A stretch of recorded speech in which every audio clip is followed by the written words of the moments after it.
Христијанската реформација е прва која станува против најголемиот авторитет кој постоел во Европа во тоа време, а тоа е Римокатоличката црква.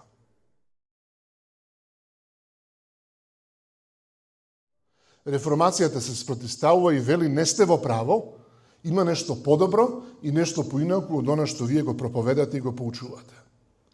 Сега, христијанската реформација отвара простор за плурализам.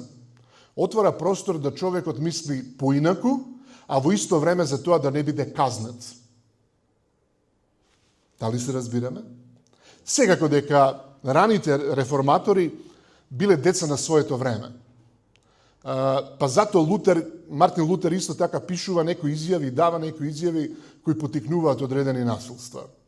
За Жан Калвин се вели дека премолчал кога градските власти во Женева осудиле човек на смрт затоа што мислел поинаку. Значи, не ги валоризираме, не ги глорификуваме раните реформатори, но само велиме дека тоа се луѓе кои направиле пат луѓето да мислат поинаку, а да при тоа не бидат казнети.